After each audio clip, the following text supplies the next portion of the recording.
At the height of her fame as a singer, I asked her to be my co-star in a movie called The Bodyguard. I thought she was the perfect choice. But the red flags came out immediately. Maybe I should think this over a bit. I was reminded that this would be her first acting role. We could also think about another singer, was a suggestion. Maybe somebody white. I told everyone that I had taken notice Whitney was black.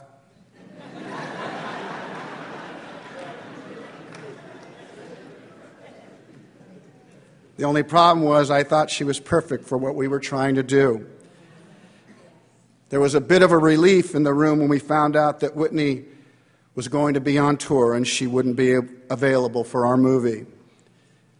The anxiety came right back when I said we should postpone and wait a year.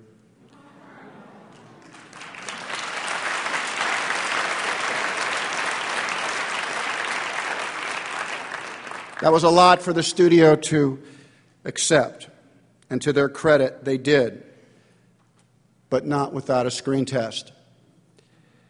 I wanted to tell her that the game was rigged,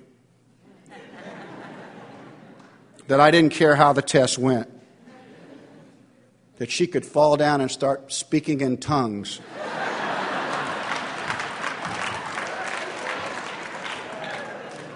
That somehow I would find a way to explain it as an extraordinary acting choice.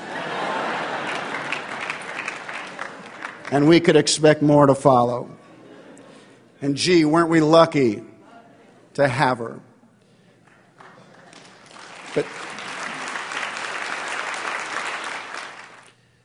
we hadn't said 4 lines when we had to stop. The lights were turned off. And I walked Whitney off the set and back to her room. She wanted to know what was wrong. And I needed to know what she had done during those 20 minutes. She said nothing, in only a way that she could. Nothing. So I turned her around so that she could see herself in the mirror, and she gasped. All the makeup on Whitney's face was running.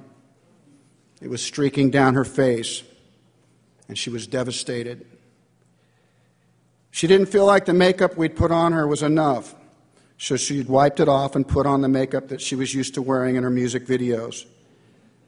It was much thicker, and the hot lights had melted it.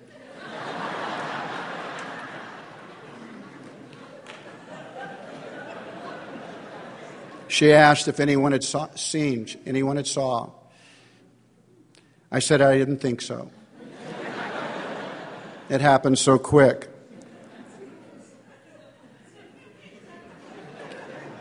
She seemed so small and sad at that moment, and I asked her why she did it. She said, I just wanted to look my best. A half hour later, she went back in to do her screen test, and the studio fell in love with her. The Whitney I knew, despite her success and worldwide fame, still wondered, am I good enough?